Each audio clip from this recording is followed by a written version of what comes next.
वो अंधभक्त हैं, ये लोग, ये वो गुलामी मानसिकता के लोग हैं। जैसे वो अमीश देवगन बोल रहा था ना कि भैया अब कोई भी बीमार होगा तो वो अस्पताल नहीं मंदिर जाएगा। उस मेंटल को कोई बताए कि भैया अगर तुमने रामायण पढ़ी होती या रामायण के बारे में समझा होता तो जिस वक्त पे रामायण हुई थी उस वक्त पर भी वैद्य की जरूरत पड़ी थी, यानी डॉक्टर की जरूरत पड़ी थी। ये जिन लोगों के आपने नाम लिए, सचिन तेंदुलकर, ठीक है, ये तमाम लोग के जो आप नाम ले रहे हैं, माधुरी दीक्षित, जरा अरे चुप हो जाओ, सलमान के खान, सुन जाओ 2 मिनट को। मैं आपसे एक बात कह रहा हूँ कि जिन तमाम लोग के आपने नाम लिए, इन्हों का राम मंदिर में क्या योगदान था, मुझे ये बताइए। सचिन तेंदुलकर ने क्या राम मंदिर के पक्ष में पारी खेलकर राम मंदिर को बनवाया है? जरा मुझे ये बताइए। राम मंदिर के उद्घाटन में मुख्य अतिथि तो उनको बनवाया जाना चाहिए था जिन लोगों ने राम मंदिर के लिए यात्रा निकाली, जिन लोगों ने राम मंदिर के लिए संघर्ष किया। वो लोग कहाँ हैं? मंदिरों के अंदर चंदा चढ़ाते, तमाम चीजें करते हैं। मैं उनसे कहना चाहता हूँ कि किसी गरीब का पेट भरो, वो सबसे ज्यादा फायदेमंद है। मंदिर का जो शिखर है वो बन के तैयार भी नहीं हुआ है और नरेंद्र मोदी जी जो है वो मंदिर का उद्घाटन करने के लिए चल पड़े हैं। नरेंद्र मोदी जी प्राण प्रतिष्ठा का कार्य करेंगे तो जो हमारे शंकराचार्य हैं, जो हमारे पुजारी हैं, जो हमारे महंत हैं, वो क्या स्कूलों का, अस्पतालों का उनका फीता काटेंगे जाकर? प्रधानमंत्री का काम है स्कूलों का, अस्पतालों का फीता काटने का, और इस देश के महंतों का, शंकराचार्य जी का काम है कि वो मंदिर के अंदर पूजा पाठ के जरिए, तमाम मंत्रों के जरिए जो है, मंत्रों का उच्चारण करके भगवान श्री राम टीका लगा के मोदी का विरोध नहीं कर सकते। आपका चाचा लगता है या आपका फूफा है? अगर आपका चाचा या फूफा है तो उसको बोलो कुर्सी छोड़ देगा, मैं विरोध नहीं करूंगा। आपका तो बड़ा रिश्तेदार लग रहा है ना।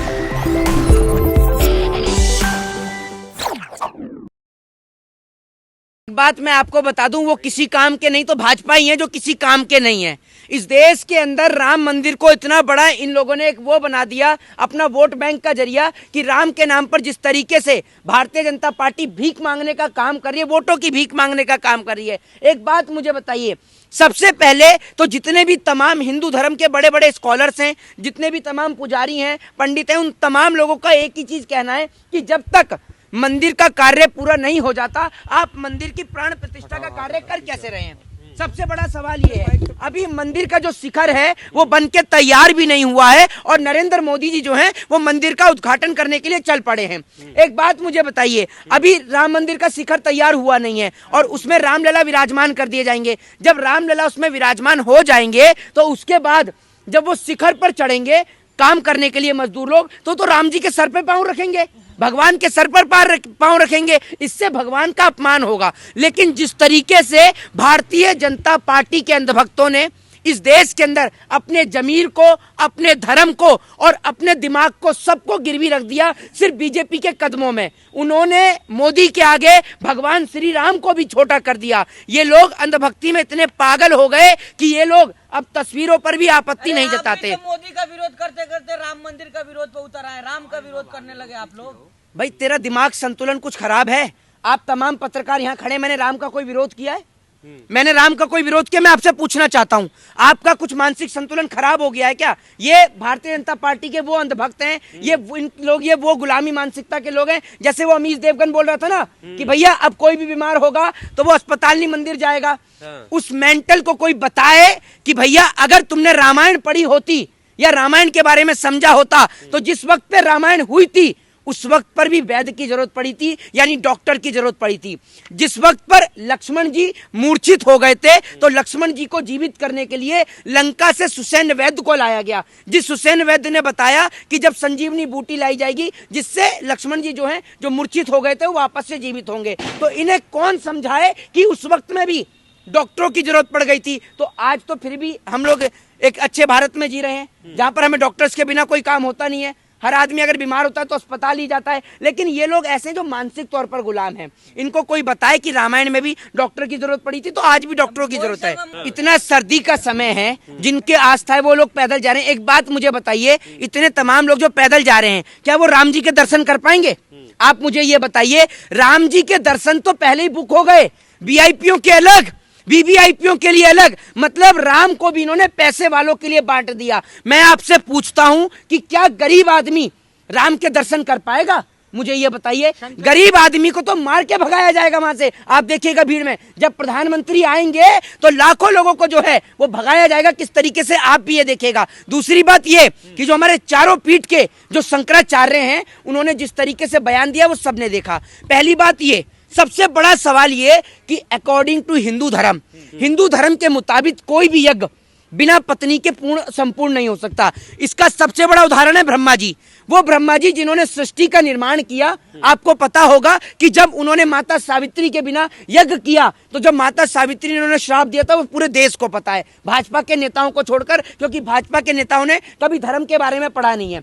हिंदू धर्म में कोई भी यज्ञ का कार्य बिना पत्नी के संपूर्ण नहीं हो सकता। तो राम जी का जो इतना बड़ा यज्ञ होने वाला है, मंदिर की प्राण प्रतिष्ठा का जो कार्य होने वाला है, वो नरेंद्र मोदी जी किससे पूछकर बिना अपनी पत्नी के कर रहे हैं, जरा ये बताइए आप मुझे। शास्त्री ने कहा है कि जो ना जाए वो अभागा है निमंत्रण मिलने के बाद। मेरी बात सुन लीजिए, जो कह रहे हैं ना कि जो ना जाए वो अभागा है, शंकराचार्य को भी न्योता है तो अरे मैं आपसे नहीं, मेरी बात सुन लीजिए, कोई अभागा नहीं है। सबको इस बात का पता है कि उनसे कोई पूछे धीरेन्द्र शास्त्री से कि क्या आपने वो नहीं पढ़े, शास्त्रों का ज्ञान नहीं है आपके पास में? शास्त्रों में साफ साफ लिखा है कि जब तक किसी मंदिर के कार्य संपूर्ण नहीं हो जाता उसकी प्राण प्रतिष्ठा का कार्य नहीं होता। सबसे पहले मंदिर का संपूर्ण होना जरूरी है। मंदिर का कार्य संपूर्ण हुआ नहीं है, आपने प्राण प्रतिष्ठा करनी शुरू कर दी। दूसरी बात ये, मेरी बात सुन लीजिए, राम को सोने की जरूरत है?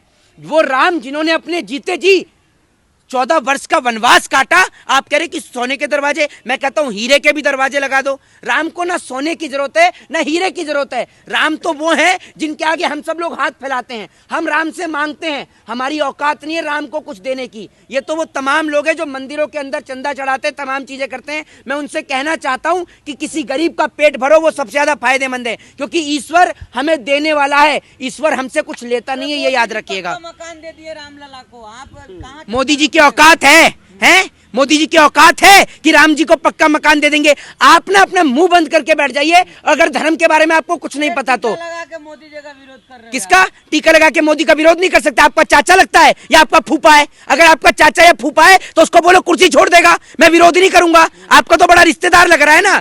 मर्यादा बोलो जी हाँ, मर्यादा। एक बात मुझे बताइए आप मुझे, नहीं हाँ मैं पढ़ा लिखा हूँ, आप टेंट में थे नहीं थे वो सब कह रहे हैं ना, सही तो कह रहे हैं। मेरे को एक बात आप मुझे बताइए, नहीं तो भव्य मंदिर किसने बनाया?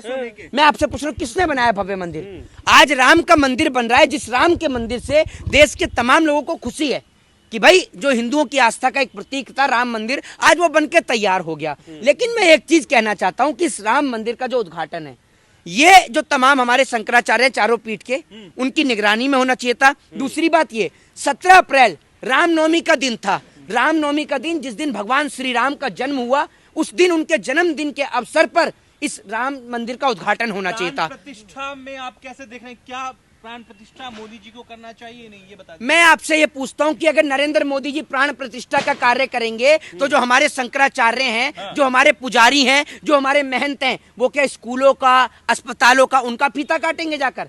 प्रधानमंत्री का काम है स्कूलों का, अस्पतालों का फीता काटने का, और इस देश के महंतों का, शंकराचार्य जी का काम है कि वो मंदिर के अंदर पूजा पाठ के जरिए, तमाम मंत्रों के जरिए जो है मंत्रों का उच्चारण करके भगवान श्री राम के भव्य मंदिर का उद्घाटन करें। कह रहे हैं कि भैया जो राम को नहीं भजेंगे वो चमार और नीच है, राम भद्राचार्य। मेरी बात सुन लीजिए, नहीं, जो इस तरीके की बात कह रहा है, जरा वो ये बताए कि कौन से रामायण के कौन से श्लोक पर यह लिखा हुआ है कि राम ने लोगों को बांटने का काम किया, या राम सिर्फ का उदाहरण देके कह रहे? जी नहीं, मैं एक बात बताता हूँ, सुन लीजिए, पहले मैं भी आपको बताता हूँ। भगवान श्री राम तो वो थे जिनको नौका पार कराने वाले मल्लाह थे।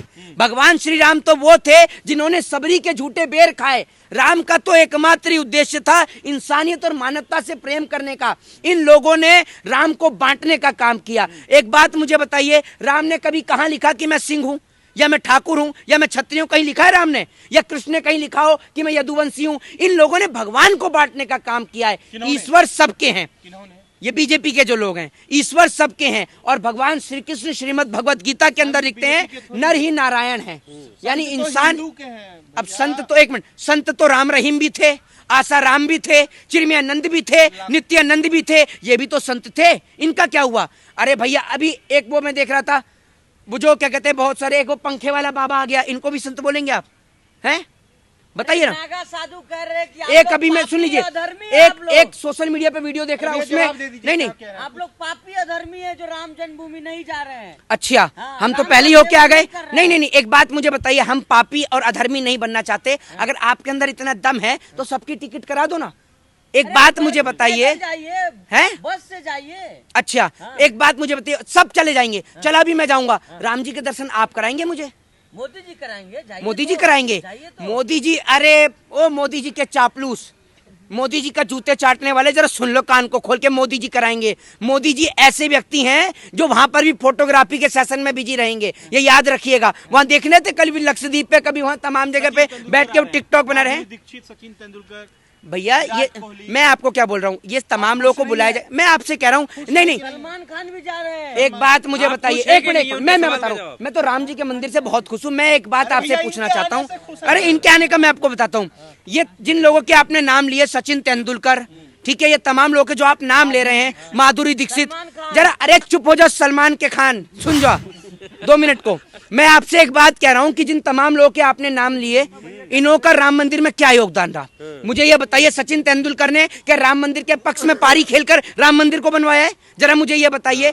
राम मंदिर के उद्घाटन में मुख्य अतिथि तो उनको बनवाया जाना चाहिए था जिन लोगों ने राम मंदिर के लिए यात्रा निकाली, जिन लोगों ने राम मंदिर के लिए संघर्ष किया। वो लोग कहाँ हैं? कौन है वो लोग? मुरली मनोहर जोशी, लाल कृष्ण आडवाणी कहाँ हैं? और राजीव गांधी, मेरी बात है, बुजुर्ग हो गए, बुजुर्ग, होती है सांस लेने में। उनके अच्छा। क्षेत्र रक्षण में हो रहा है सब। अच्छा अच्छा, अभी तो कहते कि जो नहीं जाएगा वो भागा है, और जो जाना चाह रहा है आप उनको बुला ही नहीं रहे, जिन्होंने लड़ाई लड़ी। तो मैं आपको असल में बता दूं, राम आज की डेट में भाजपा के वोट बैंक का एक जरिया है। अरे आप तो आप भागा नहीं है, आप जाइए ना। है, आप तो अब मैं पहली दर्शन करके आ गया। और मेरी बात सुन लीजिए, सुन लीजिए, मेरी बात सुन लीजिए। मैंने अपने धर्म को पढ़ा है, और हमारे धर्म में सर्वोपरि माता पिता। ये याद रखिएगा, जब भगवान महादेव से एक बार कार्तिकेय, और जब भगवान श्री गणेश जो है, उन्होंने सुन मेरी बात सुन, अरे मेरी बात सुन लीजिए।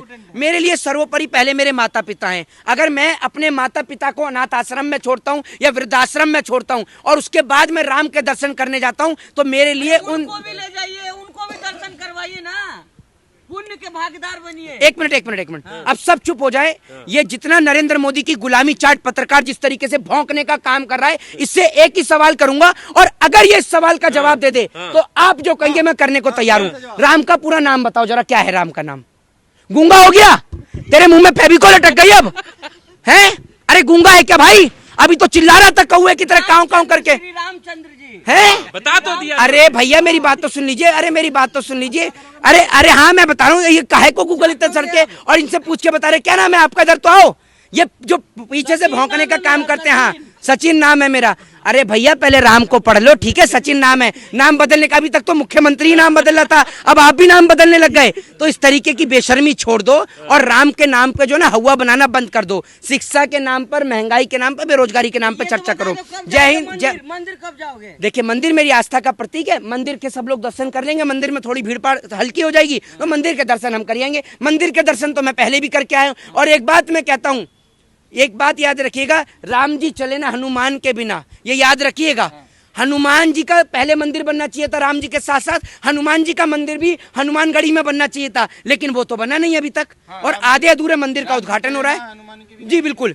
एक बात मुझे बताइए ना, तो हनुमान जी का भी मंदिर तैयार होना चाहिए, लेकिन वो तो अभी तैयार नहीं हुआ है। तो मैं आपसे कहता हूँ कि धर्म को जो है वो धंधा ना बनाए, और ये जो आप हंस रहे हैं ना, ये आपके हंसी का कोई विषय नहीं है, ये याद रखिएगा। ये देश की जनता की आस्था का प्रतीक है, इसलिए इतना बड़ा मुद्दा बना हुआ है। और जो आप ये हंसने का काम कर रहे हैं ना, ये बेशर्मों की तरह हंसना बंद करिए, वरना ये जो इस देश की 133 करोड़ जनता है ना, जूता लेके खोल के लतिया देगी, और सारे नट खोल देगी, याद रखिएगा। जय हिंद, जय भारत, वंदे मातरम।